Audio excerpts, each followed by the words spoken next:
네, 오늘 저희가 함께할 하나님 말씀은 사도행전 15장 36절로 41절 말씀으로 이 바나바와 마가 요한이라고 하는 제목으로 같이 말씀 나누도록 하겠습니다. 한 나라가 선진국인가 그렇지 않은가라고 하는 걸 이 구분하는 기준 중에 하나가 이 사회 안전망이 잘 확충되어 있는가라고 하는 질문입니다.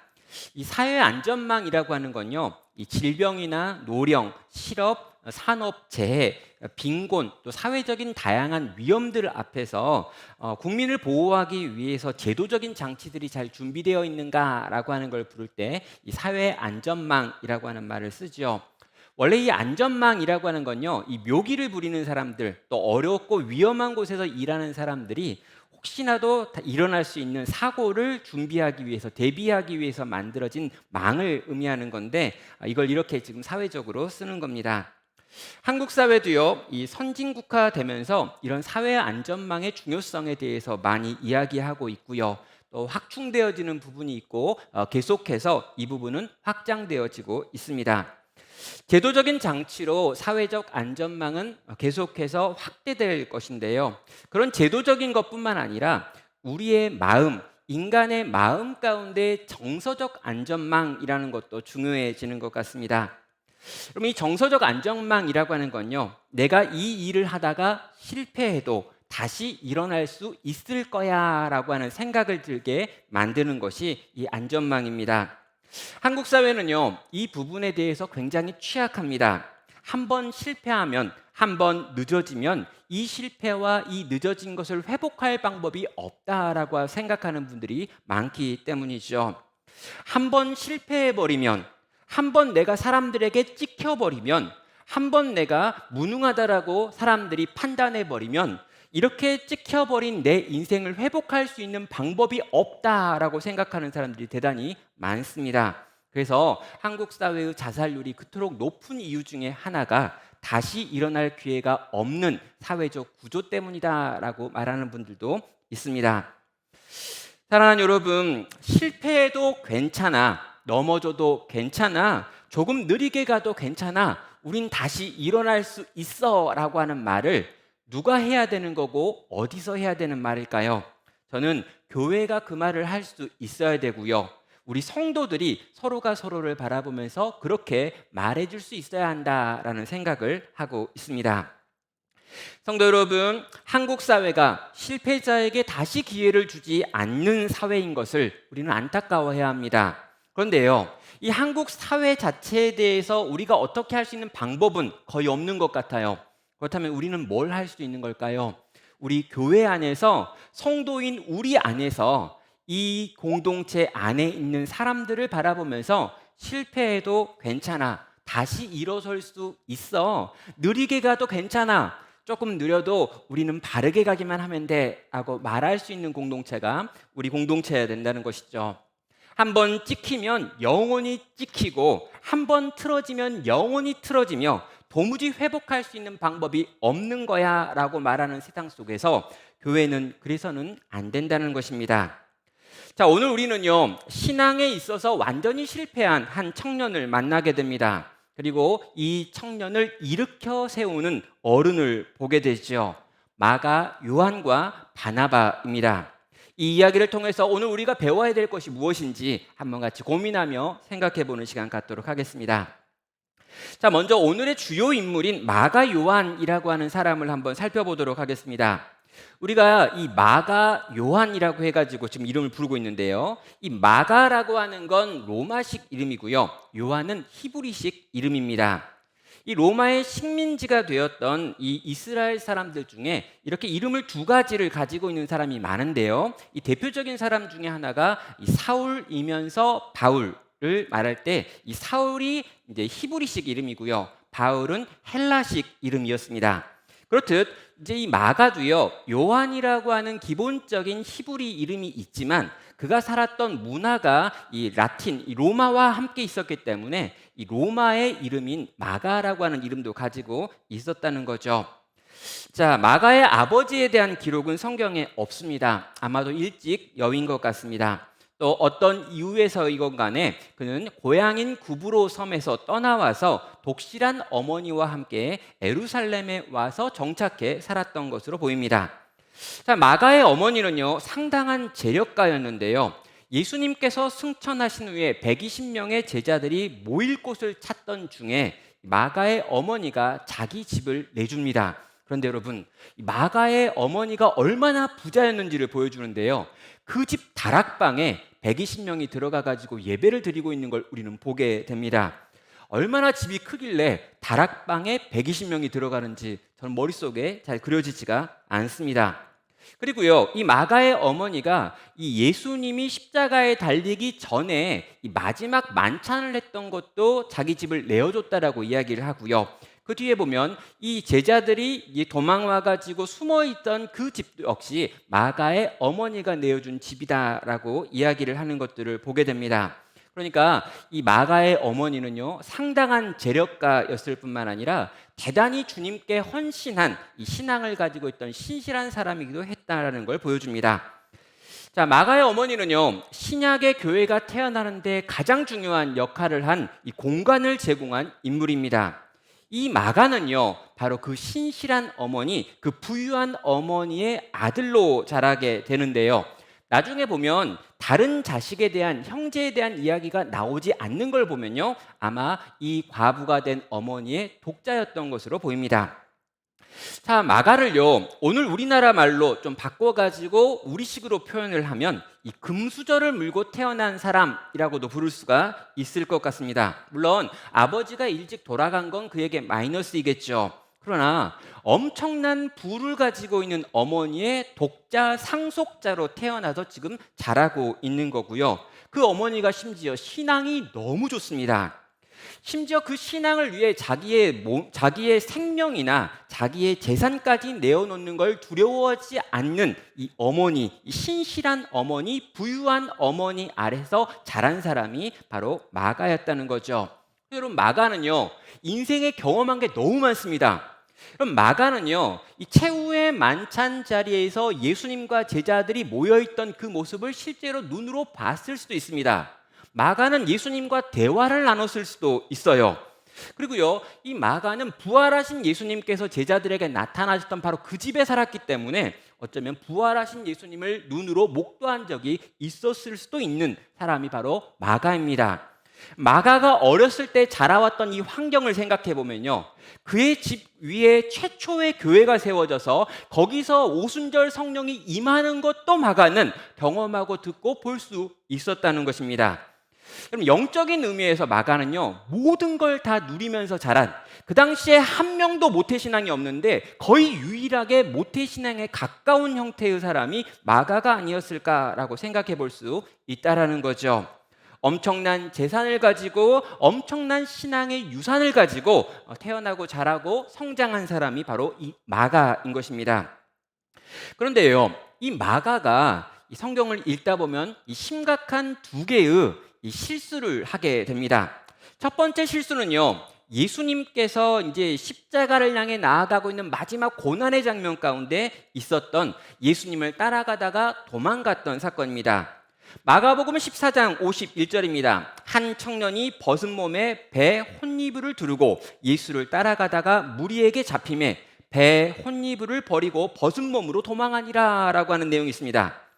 자, 예수님께서 대제사장의 부하들에게 체포되어 끌려가고 있습니다. 제자들은 뿔뿔이 흩어졌죠. 그런데 한 청년이 옷을 입지 않고 배 이불을 두르고 예수님을 따라가다가 이 부하들에게 잡혔습니다. 그럼 잡혔으면 잡혀가야 되는데 그렇지 않고요, 그 옷을 벗어놓고 그 배 겉 이불을 벗어놓고 온 몸을 다 벗은 상태로 이 나체 상태로 도주했다라고 하는 내용이 마가복음 14장 51절과 52절에 나와 있습니다.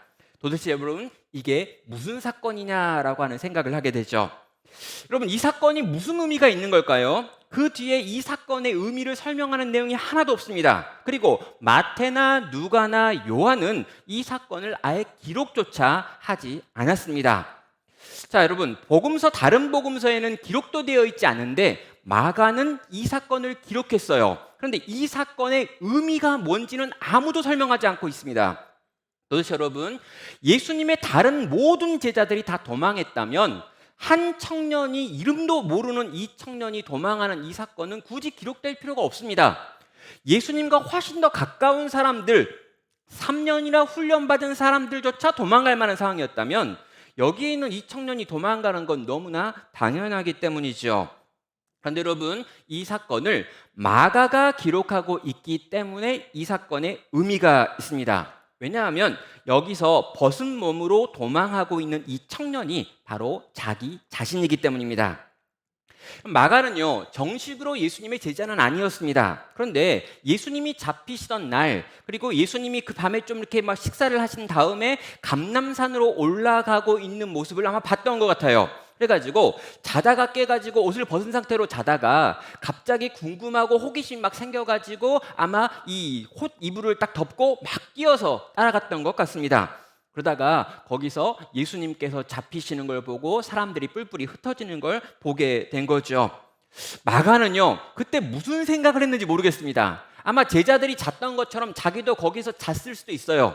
잠결이었는지 모르겠지만 아무튼 예수님이 끌려가니까 나도 한번 쫓아가 봐야지라고 쫓아가다가 사람들에게 잡히니까 놀라가지고 여러분 그 이불을 다 집어 던지고 맨몸으로 나체로 막 뛰어가는 이 스트립쇼를 했다라는 것이죠. 여러분, 마가가 이걸 왜 기록하는 걸까요? 이건 기록 안 해도 괜찮은 내용입니다. 아무런 내용이 없어요. 다른 제자들도 복음서 기자들도 이걸 기록하는 사람이 없는데 마가는 굳이 이걸 기록합니다. 왜냐하면 마가 자신에게 있어서 가장 부끄러웠던 사건 중에 하나이기 때문입니다.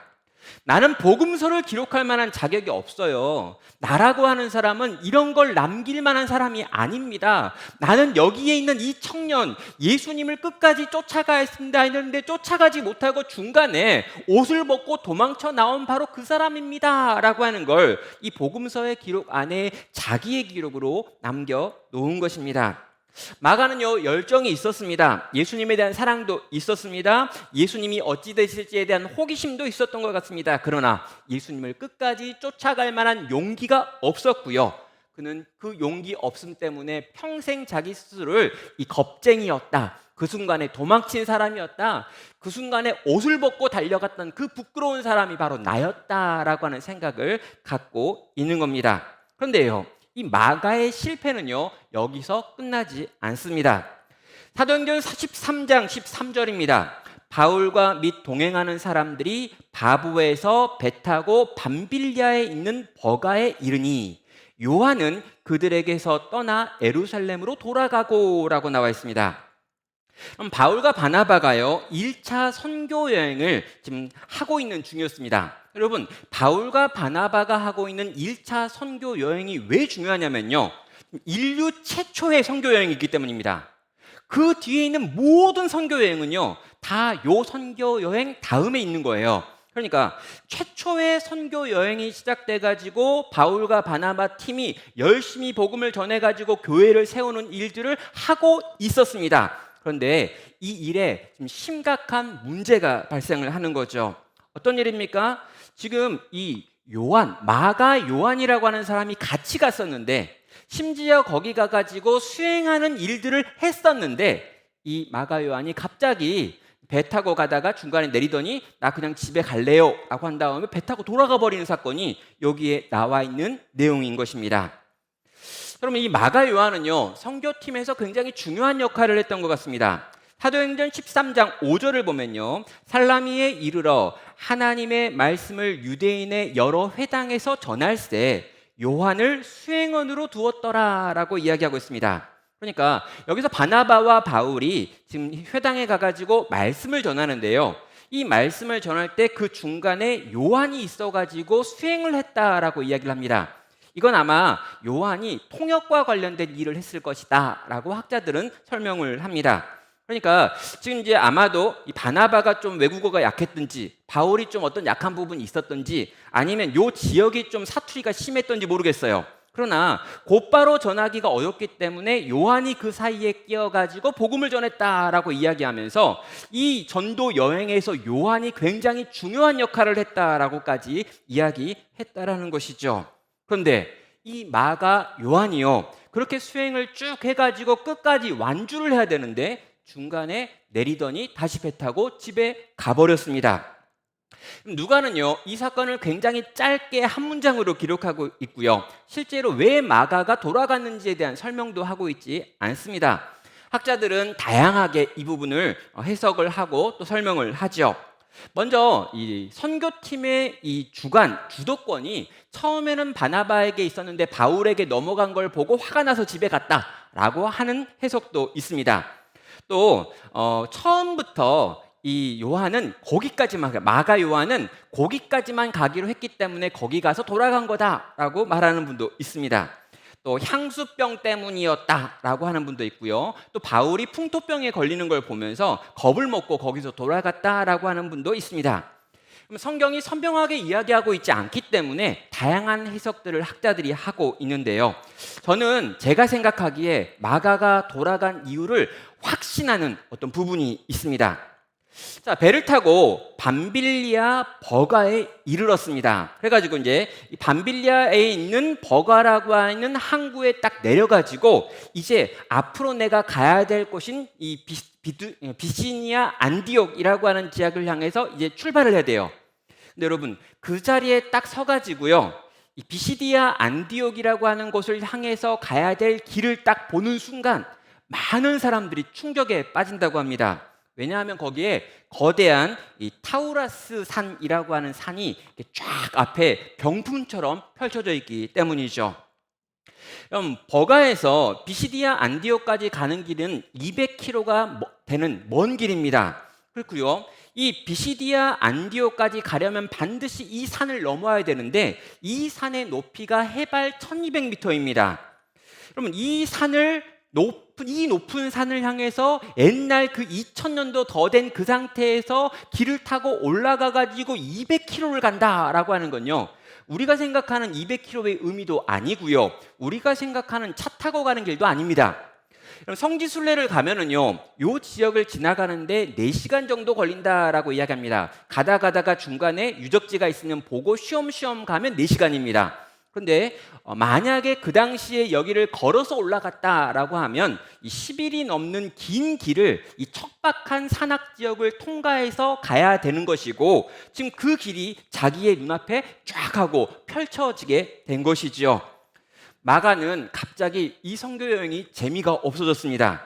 지금까지는 배를 타고 가면서 쉬엄쉬엄 했고요, 중간중간에 회당이 있어가지고 가면 좀 인정도 받고요, 중간에 자기의 탁월한 외국어 실력을 보여주면 사람들이 와, 저 청년 참 똑똑하네, 유능하네, 이런 말도 했는데 갑자기 배에서 딱 내렸더니 엄청나게 높은 산이 있고 아주 작은 길이 있는데 그 길을 통과해가지고 저 끝에 있는 200km나 떨어져 있는 그곳까지 가서 거기서 복음을 전해야 한다라고 하는 말을 들으니까 숨이 컥컥 막힌 것입니다.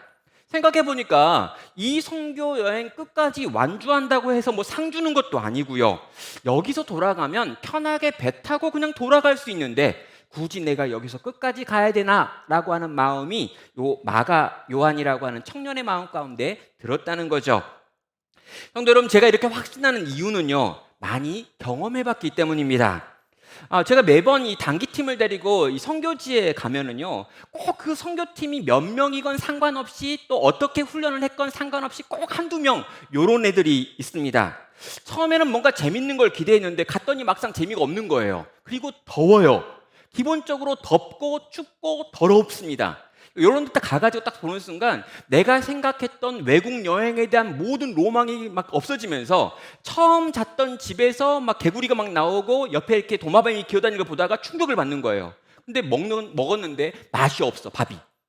그럼 그때 여러 가지 충격이 밀려오기 시작하면서 갑자기 이제 화장실도 못 가게 되고 화장실에서 거대한 바퀴벌레 몇 마리 본 다음에 이제 집에 가고 싶은 거죠.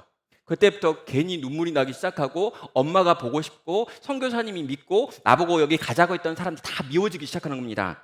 그리고 찾아와서 비행기 표 끊어달라고, 나 지금 집에 가야 된다고, 엄마가 갑자기 너무 보고 싶다고, 도무지 한 걸음도 나가기 싫다고, 사람들 만나는 거 싫다고, 사람들 이상한 냄새 나고 막 그러는 거예요. 이걸 너무 많이 경험했습니다. 확신이 있어요. 여러분, 부잣집 외동아들로 자라가지고 원하는 건 다 해봤던 마가 요한에게 이 타우라스 산이라고 하는 거대한 산은 너무나 끔찍해 보였던 것이고, 여기를 걸어서 올라간다라고 하는 말은 도무지 자기가 할 수 없는 일처럼 여겨졌던 것입니다. 정리해 볼까요? 마가 요한은요, 함께 일하기 어려운 사람이었습니다. 그는 기본적으로 의지가 너무 박약했습니다. 그는 훈련받지 못한 사람이었습니다. 함께 뭔가 일을 도모하기엔 너무 약한 청년이었던 거죠. 중간에 언제 자기 감정에 따라서 그 일들을 때려치울지 알 수 없는 사람이 바로 이 마가 요한이었습니다. 여러분, 우리가 뭔가요? 중요한 일을 함께 하려면 이 상호 신뢰라고 하는 것이 있어야 합니다. 그런데 이 마가 요한에게 뭘 맡겼다가 요한이 그냥 안 해버리면, 그냥 도망가 버리면, 딱 가면서 나 더 이상 못하겠다라고 해버리면 도무지 방법이 없다라는 거죠. 여러분, 우리가 믿지 못하는 사람에게 중요한 걸 맡길 수는 없는데, 지금 우리는 복음을 들고 가고 있고 하나님의 말씀을 들고 가고 있고 정말 생명을 전하는 일을 하고 싶은데, 이 마가 요한이라는 사람은 도대체 신뢰하기가 어려운 사람으로 지금 나와 있는 것입니다. 그로 인해서요, 최초의 선교 여행이 중도에 포기될 뻔했습니다. 여러분, 이런 스토리를 가지고 있는 사람과 함께 뭔가 중요한 일을 하겠다라고 생각할 때 과연 마음이 흔쾌할까요? 아니면 이런 사람은 좀 배제하고 하는 게 맞을까라고 하는 생각을 하게 될까요? 자, 이제 우리가 두 번째로 살펴봐야 될 인물이 누구냐면 바나바라고 하는 인물입니다. 저는요, 이미 바나바에 대해서 몇 번 설교한 적이 있는데요, 이 바나바는 초대교회의 선물 같은 사람이었습니다. 초대교회가 세워지는 과정에서 또 교회가 부흥하는 데 있어서, 또 선교하는 데 있어서 이 바나바는 엄청나게 기여를 했습니다. 그럼 사도들 중에도 별로 그 이름을 모르는 사도들이 있고요, 실제로 사도행전에서 사역을 어떻게 했는지 기록되지 않는 사람들이 있는데, 사도가 아닌 사람들 중에서 가장 많이 기여한 사람이 누구냐라고 하면 아마도 여기 이 바나바가 아닐까라고 저는 생각을 합니다. 그런데 이 바나바가 얼마나 중요한 사람이었는가 보여주는 두 개의 일화가 있습니다. 첫 번째 일화는 예루살렘 교회에서 있었던 일인데요, 사도행전 4장 36절과 7절은 말합니다.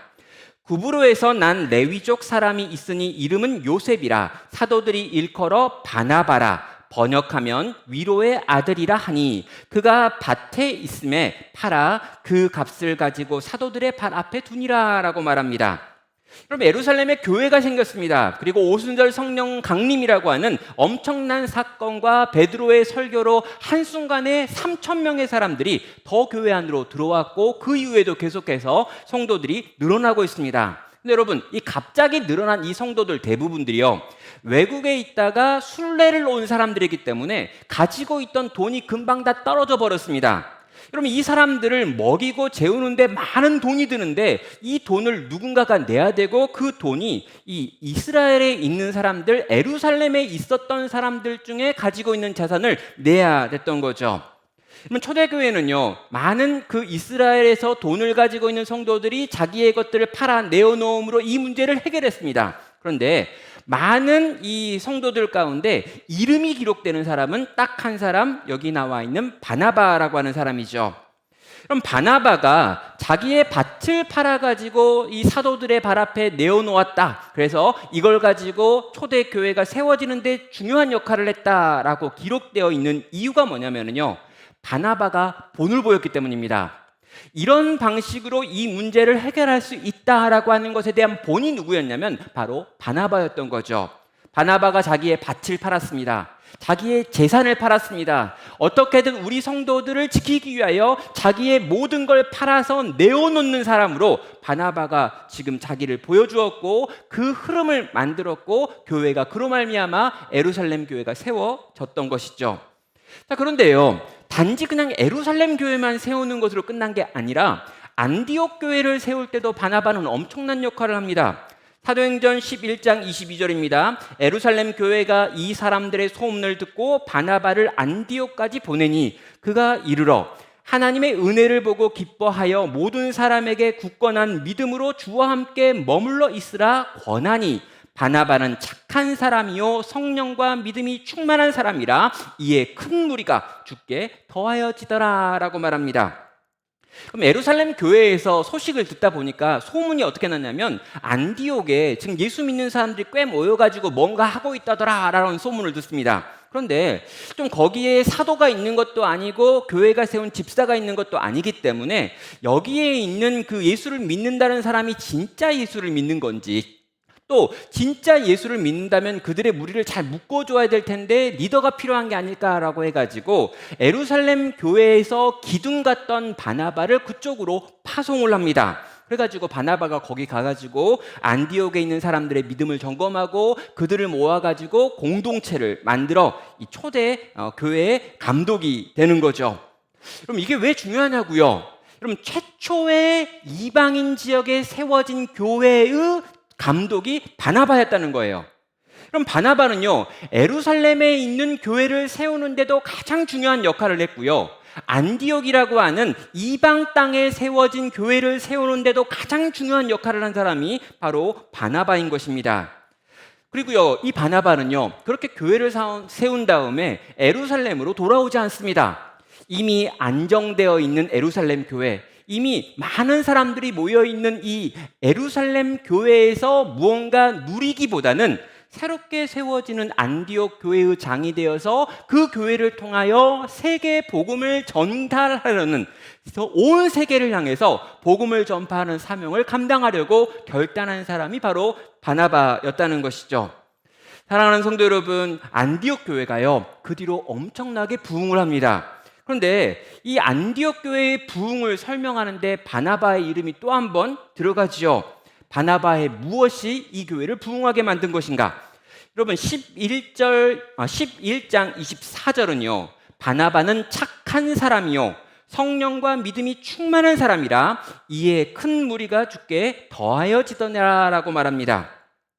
그럼 두 가지 때문에 큰 무리가 주께 더하여졌는데요. 하나는 바나바가 가지고 있는 착함이었다라고 이야기하고요. 다른 하나는 그 바나바가 가지고 있는 성령과 믿음에 충만했기 때문이다라고 지금 설명을 하고 있습니다. 저는요, 이게 너무나 놀랍습니다. 여러분, 바나바가 엄청난 설교가였더라.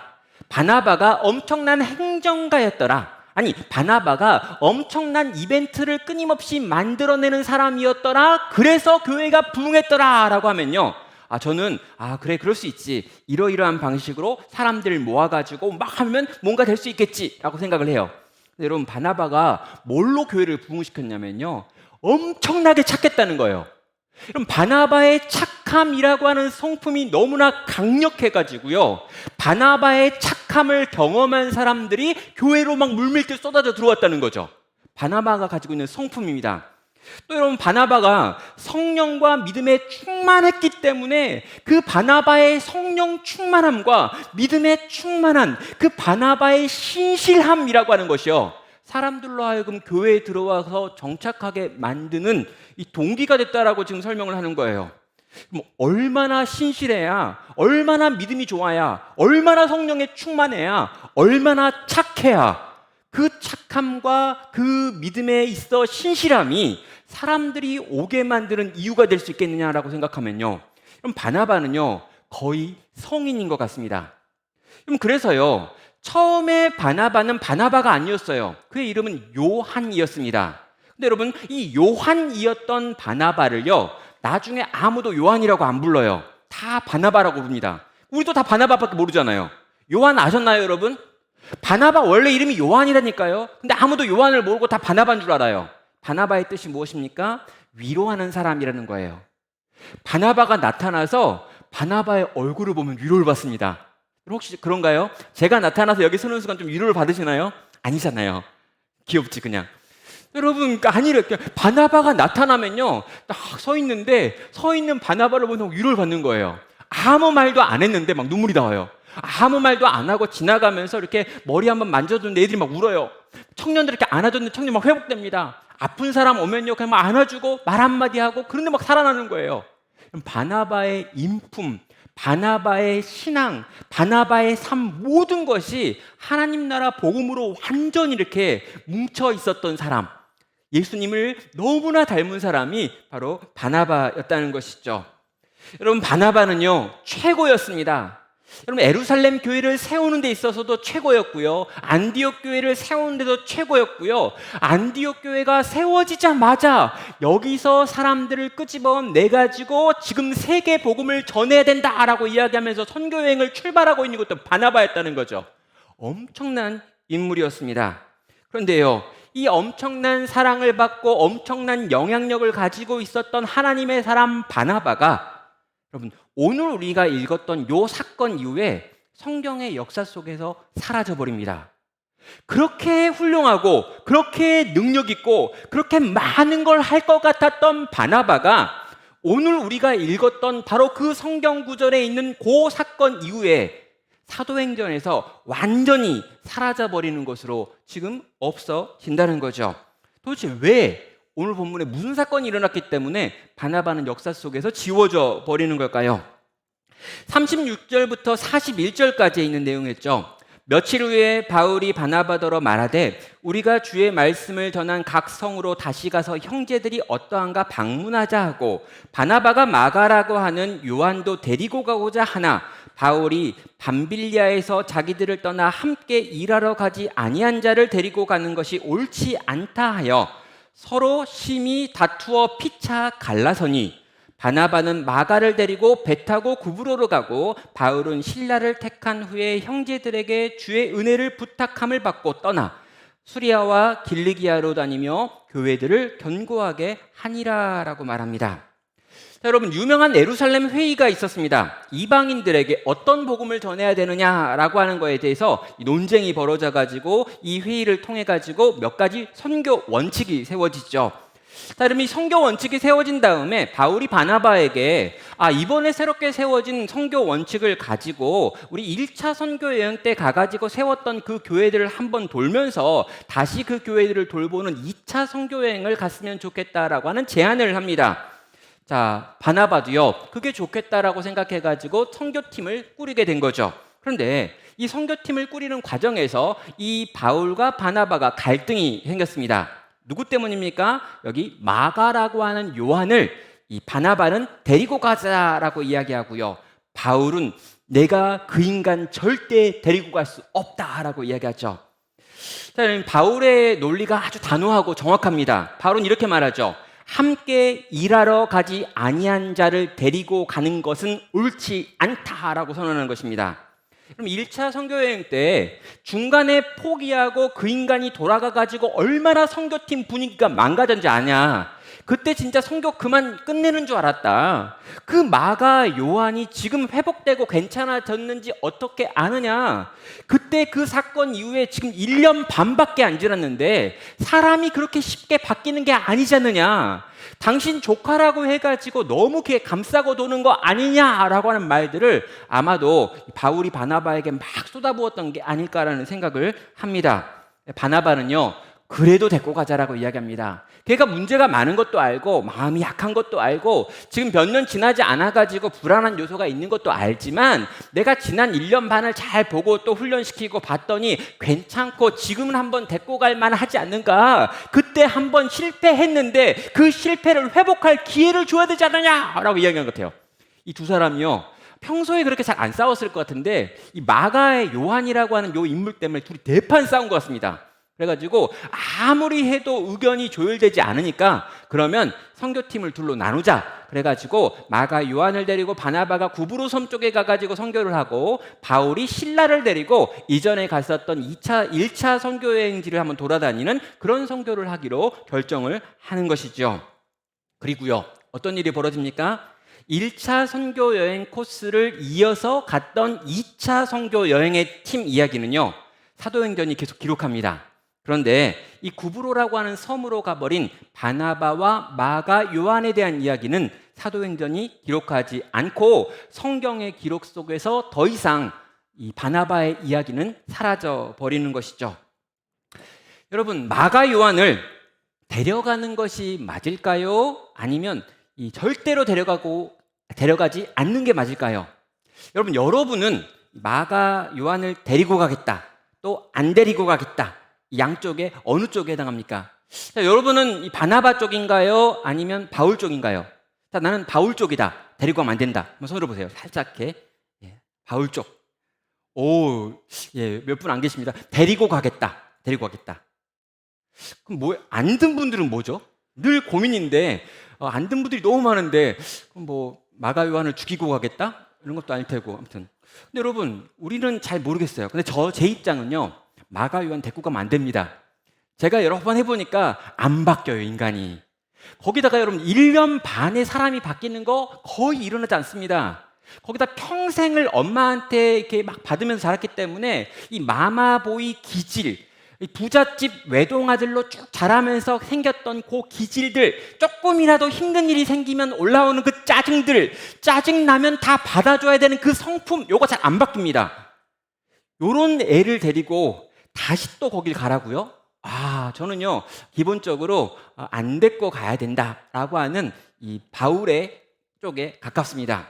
근데 여러분, 바나바는요, 고집을 꺾지 않죠. 끝까지 마가 요한을 데리고 가겠다고 합니다. 결국에 팀을 둘로 가르게 되고요.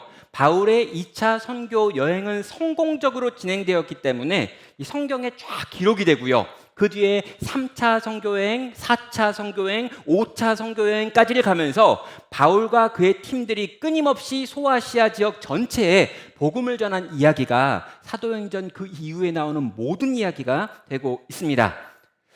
바나바는 마가를 데리고 고향 그브로 섬으로 갔습니다. 거기 가가지고 복음을 전하고요, 교회를 세웠던 것 같아요. 그러나 더 이상 바나바의 이야기는 성경의 초점에서 벗어났고요, 세계 선교의 흐름에도 벗어났기 때문에 역사 속에서 사라져 버립니다. 그럼 바나바는요, 실패한 것 같습니다. 바나바는 잘못된 선택을 한 것 같습니다. 마가 요한을 선택하지 말고 2차 선교 여행을 같이 갔더라면 바나바와 이 바울의 이야기로 2차, 3차, 4차 여행들이 쓰여질 것이고 바나바의 활약이 계속해서 성경에 나왔을 것입니다. 바울과 바나바가 함께 일했다면 교회를 더 잘 세울 수 있었을 것입니다. 그런데 더 큰 영향력과 더 큰 힘과 더 큰 이름을 남길 수 있는 길이 있었음에도 불구하고 바나바는 마가 요한을 선택했기 때문에 역사 속에서 사라져 버렸다는 거죠. 성도 여러분, 바나바가 실패한 걸까요? 더 이상 성경에서 바나바에 대한 이야기를 기록하지 않고 있기 때문에 우리는 바나바가 어떻게 됐는지 도무지 알 수가 없습니다. 그러나 성경에요, 이 마가 요한이라고 하는 요 사람은 어떻게 됐는지에 대한 기록이 남아 있죠.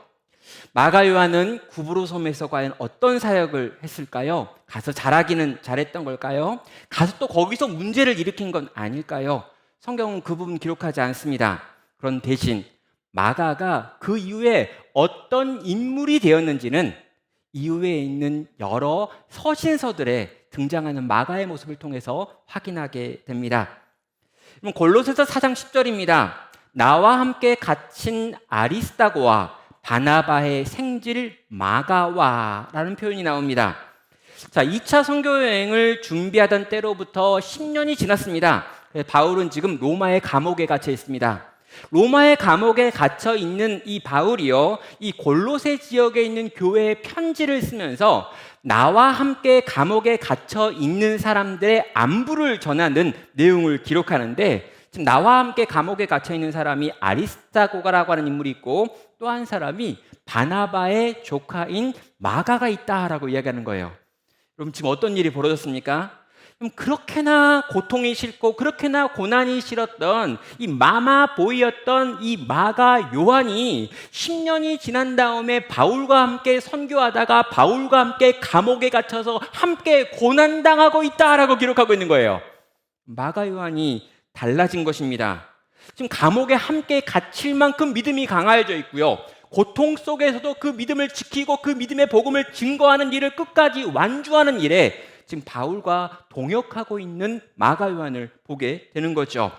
여러분, 바울이요, 유언이라고 할 수 있는 디모데 후서를 기록하면서 디모데 후서에서도 동일한 내용이 나옵니다. 여러분, 디모데 후서 4장 11절인데요. 누가만 나와 함께 있느니라. 내가 올 때 마가를 데리고 오라. 그가 나의 일에 유익하니라 라고 말합니다.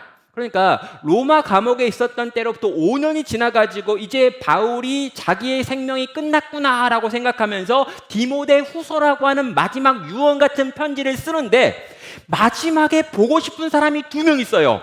누구냐면 이 편지를 받은 디모데라고 하는 사람이고요, 디모데야, 네가 올 때 꼭 한 명 더 데리고 와야 되는데 그 사람은 마가 요한이다 라고 말하고 있습니다.